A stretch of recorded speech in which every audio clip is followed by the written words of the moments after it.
It's just another highway I'm passing through, and it's just another road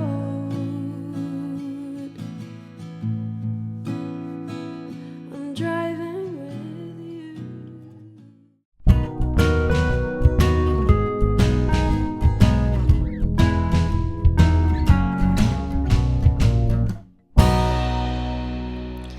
Molly, how you doing? You okay? Good, yeah. Thank you so much for having me. Thank you for joining us. I'm looking forward to this interview. This is going to be great. Me too. So just so everyone can learn a little bit about you and your sort of background in music, did you have musical parents or did you grow up with music in your household? How did it all start? I did. I mean, my dad is an actor, but Oh, wow. he did a lot of kind of musical theatre stuff as well. So I guess he has that musical thing in him. But he played a lot of guitar when we were kids, and he sort of taught me how to play piano. And I guess we sang and played with him a lot. And my grandparents were very musical in the sense that they played us a lot of music. They didn't sing or play instruments, but they always had music on, and they were always showing us new musicians and yeah. What kind of music was playing in your grandma's house or with your grandma in general? What was she giving you to listen to? They played a lot of blues, so they had a lot of blues playing and a lot of sort of bluegrass music, country, folk, and then they loved people like the Rolling Stones and David Bowie. So it was quite eclectic, but like they had good taste and they were always showing us amazing music. Oh, nice, amazing. Yeah. And you also told me that you played the piano when you were younger, but then you switched to guitar. Yeah. So is the guitar now your sort of primary instrument that you go out and play with?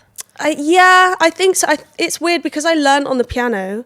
I feel comfortable on it. So the guitar feels a little bit more foreign, but it's just easier for gigs and stuff. So I tend to use the guitar. No one wants to carry a keyboard around. Oh my God, no. It's a hassle. So yeah, I use the guitar more now.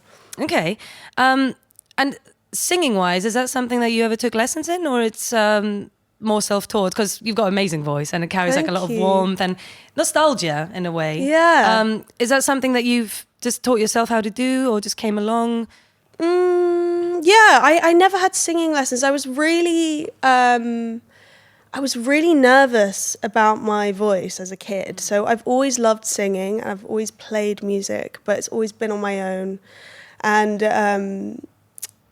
I've always loved singing, but I never felt confident enough to do a singing lesson or to sing on my own. It was like really too much. It was scary. To be fair, singing lessons are very scary. I had intense. a few as a kid, and I just couldn't stop laughing most of the time. Yeah. To be honest, but I was crying probably. Oh, you were crying. Yeah. I was laughing. Fair enough. I think like similar sort of feeling of pain, but just different reaction there. It's quite intense. It is. It's very.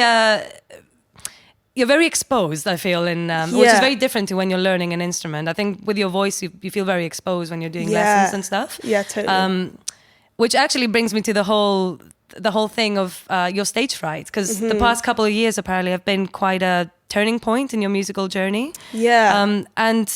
You battle with a bit of stage fright, but you've gone out and you're performing live now, and you're doing an interview here as well. So that's a great sign. Yeah. What was that sort of like for you, and how did you overcome that? What was the first gig you played that you told yourself, I'm going to go out there and I'm just going to play and see what happens? Yeah. I've only really been playing live for about a year and a half. And prior to that, I've just been making music on my own, and it's been a very private thing. And I've always written music, I've always sang music, but it's always been like a cathartic thing for me. It's never been like, I need to show people and I need to kind of perform. And I do like performing, but as I said, my dad's an actor, so it's always been more like acting feels fine and I feel confident in doing that. But as soon as it's like you and your music, like you're saying, it's vulnerable and it's so open. So About a year and a half ago, I started doing open mics, and the first one I did was at a place called The Well in Kemp Town, and I was really nervous, and it was just me and my guitar, and I sang all my own songs, but it's like, I don't know, it's just something, like I've tried to sort of change the thing in my head to go, okay, you're playing a character, just put on this act. It's just kind of like, it's not you. Trying to separate myself a bit from the music, or like being so open. But I think because my music is just completely honest and it is just me, it's hard to kind of, you can't really hide. So that makes me nervous. Yeah, especially when it's you and your guitar. Yeah, you know, and you're not really yeah. covered by a fuller band or no, anything. Exactly, and everybody's watching you, so there's everyone's no watching kind and of, listening, and it's a lot. But please keep doing it because it's great, which is why you're here at the moment. Thanks. I mean, you've performed at our open mic, I'd say maybe a couple of times, so quite new compared to a lot of people that we get on these interviews. But especially after the last time you performed here, we had a lot of people emailing us and a lot of people asking us, who was that person? So we ended up like saying to everyone, it's Molly Rose, and go listen to her. Cool. And so people really, really like your music. So please keep performing for that. Thank you. Yeah, definitely.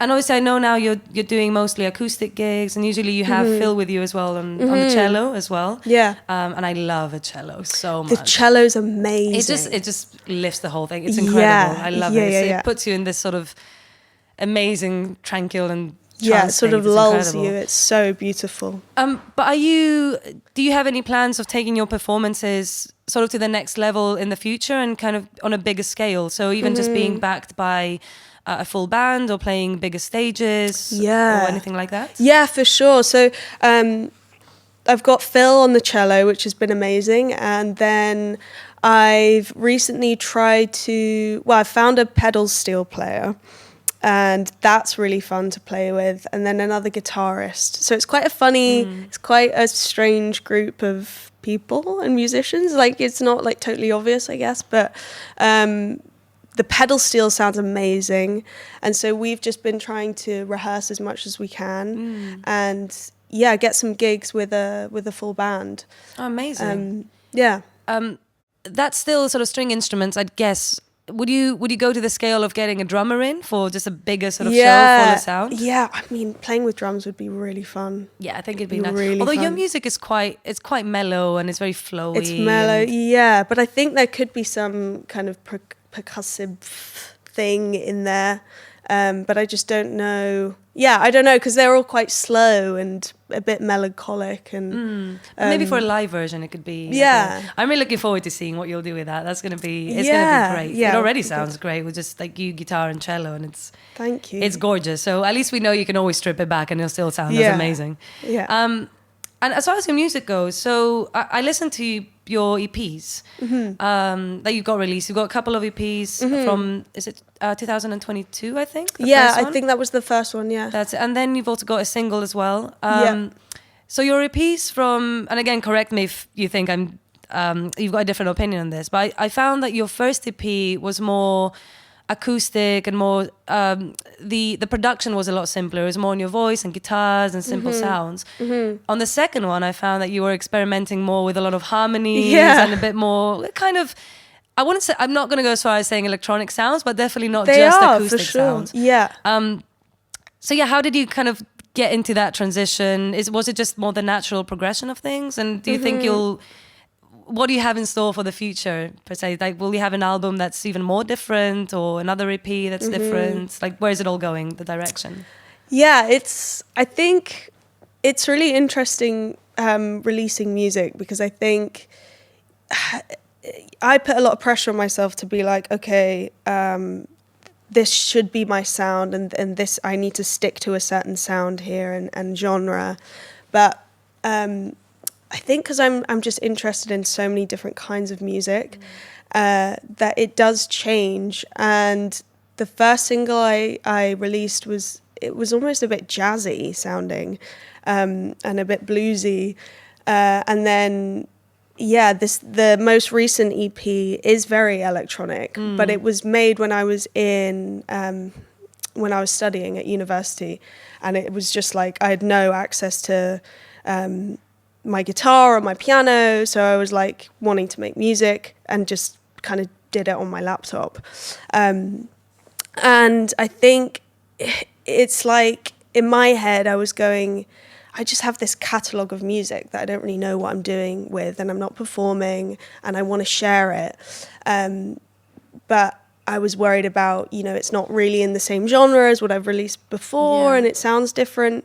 But I think as an artist, you can get in that brain where you're like, it has to be perfect, and what are people going to think? And I'm really a perfectionist with all that kind of stuff. So it's been a good practice to just be like, whatever it is, just release it and see how it goes. Yeah.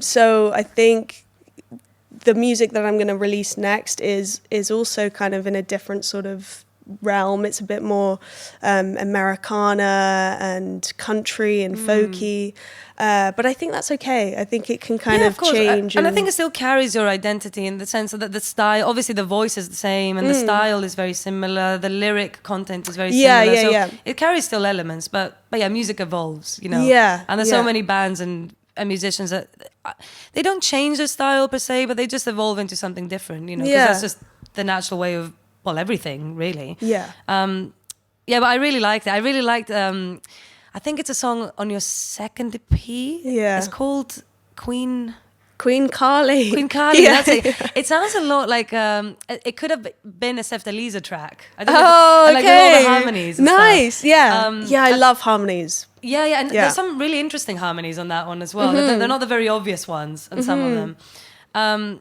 I used to play with an artist called Bella Spinks here as well. I don't know if you've ever heard of her. She was a Brighton-based artist. Okay, yeah. And she always used to use very random percussion, like a box full of forks or something, and then drop it on the ground and record it. And the harmonies were all sort of like minor seconds at times, and just really sort of odd. And it kind of reminded me of that a bit. Nice. The structure of it. But yeah, so it's really nice, and I'm excited to see what you've got coming in the future. Thank you. Do you reckon you'll record an album anytime in the future as well? I'd love to record an album. I think it's just getting the funds to do it, because it's a big job. It's a big job, and also the music that I've released has all just been me on my own producing it and mixing it, which I'm not a professional in at all, and I'm just trying to learn as I go. But I think I really want to get some help with it, and also collaborating with people is really good because it takes you out of your head and you can kind of just let it go a bit. It gives you a fresh perspective in a lot of ways. Yeah, definitely. So I'd love to. I've got so much music that I've got enough for an album, but I think it's just trying to like pace myself and get it all organized and the right time, and Awesome. I'm looking forward to that. Let me know when it's out. I'll be the first to listen to it. Yay. All right. So this is the part of the interview where I ask you the what if question. So you have a choice up to a point. I just need you to give me a number from 1 to 8, and then I'll ask you and we'll discuss it. A number from 1 to 8? Yeah. 4. Okay. Actually, this is quite relevant to what we've been discussing already, so I'm interested to take your take on this. So what if your next album had to be entirely instrumental or entirely a cappella? Which one would you choose, and how would you make it work? Oh my God. Yeah. Whoa. That's hard. I'm thinking a cappella because, like we're saying, I love harmonies. I was going to say. Yeah. And I love to layer up voices and harmonies and stuff. But that's quite hard. I mean, maybe you could just do like an album of a cappella without any lyrics and just kind of... Because I like using a lot of effects. Like the last EP that I released, it's like I use a lot of kind of distorted effects on my vocals to make them sound like drones and like this ambient kind of soundscape with my voice. So maybe something like that, like something really ambient and kind of weird. With a cappella, if you take it that it's just vocals, yeah, you could always imitate certain instrumentation with your vocals, as you said, or layer loads of Yeah. harmonies and stuff. Yeah. I would be interested to see how you'd make that Yeah, work. I mean, that kind of sounds fun. Yeah, maybe that will be your next album. Maybe, yeah. Who knows? Yeah. But yeah, so you'd go for the a cappella one. I think a cappella, yeah, I think that would be fun. There's something so satisfying about harmonies and layering voice. I don't know what it is. It's just... it is very so satisfying. fun. It's Yeah, it's very crunchy and just... Yeah. It hits the spot. Yeah, nice. for sure. Okay, so we're going to get you to play a song as well in a bit. Do you want to give a bit of insight of what it's about, or do you want to just leave it in the dark for people to interpret? Well, I guess it will be out by the time this comes out. So it's a new release. And it's very kind of Americana, I guess. So I think I was really going for... it's about kind of a journey, and so I really wanted to get that feeling of like you can play it in your car, you can play it when you're on the train. It's a good kind of traveling song. So that's the kind of vibe of this one. Yeah. Great. Okay, well, we're looking forward to hearing it. Yeah, I'm looking forward to playing it. But yeah, thank you so much for coming in. Thank awesome. you. We're going to let you play your song now. Thank you.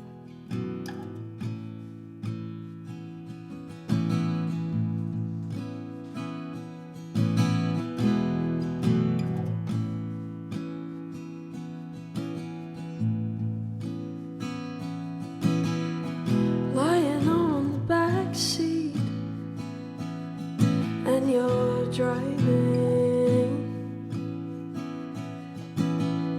I say take the long way home. I feel like writing. I want a change of scene.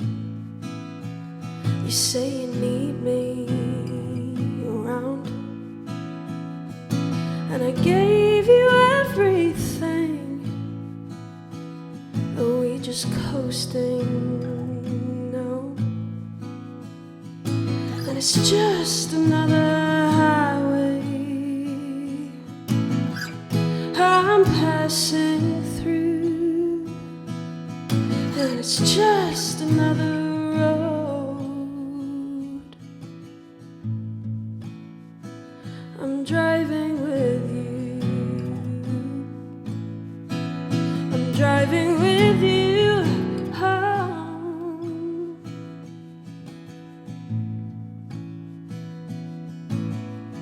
It was never you, it was me, and just bad timing.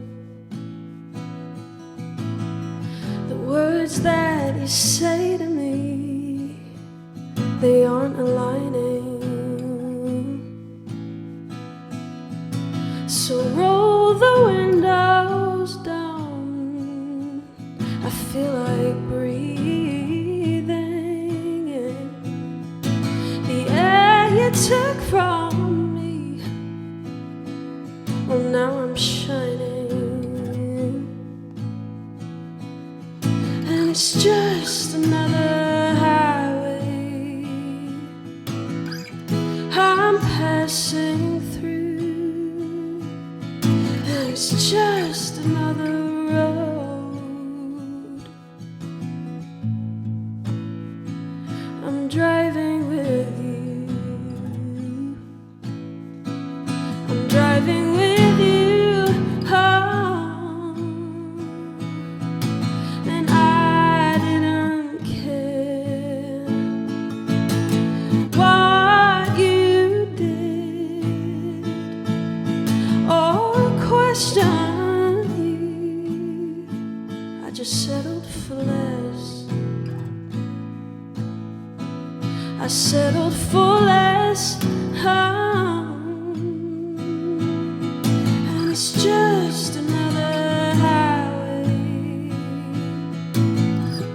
I'm passing through. And it's just another